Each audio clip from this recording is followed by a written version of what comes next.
VTEC and VVT-li are the same thing, right? You just started a war. What?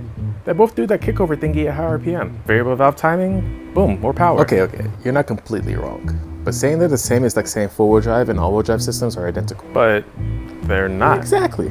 Same family, different execution. And understanding the difference, that's what separates people who just drive cars from people who actually get them. Let's start from the beginning. Toyota invented VVT in the late 80s, basic variable valve timing. The thing that's like in every modern car now? Exactly.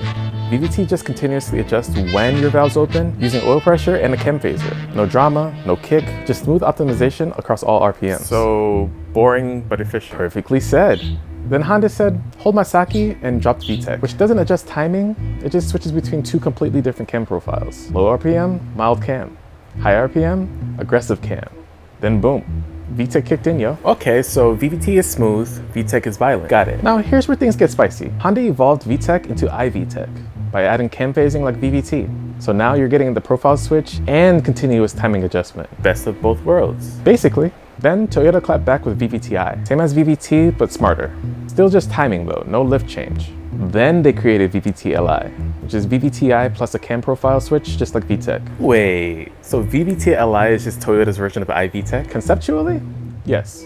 Both have continuous timing and the lift control, but that's where you're gonna get destroyed in the comments. Why? Because VTEC has that raw kick you feel in your chest around 6,000 RPM. i-VTEC smoothed it out. VVTLI hits even higher, around 6,200 RPM. But it's so refined that you barely notice until it screams. So it's about the experience, not the specs.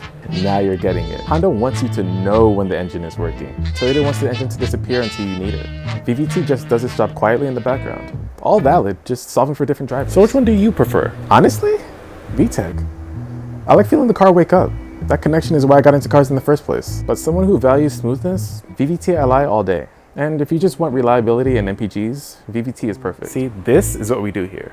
We don't just explain what's better. We help you understand why it matters to you as a driver. If you actually want to understand your car instead of just repeating specs at Cars and Coffee, hit follow. We're not here to gatekeep. We're here to make you dangerous at car meets. Now, drop your team in the comments. VTEC, i-VTEC, VVTLI, VVT, or I drive a Prius and I'm okay with that. That's a valid answer.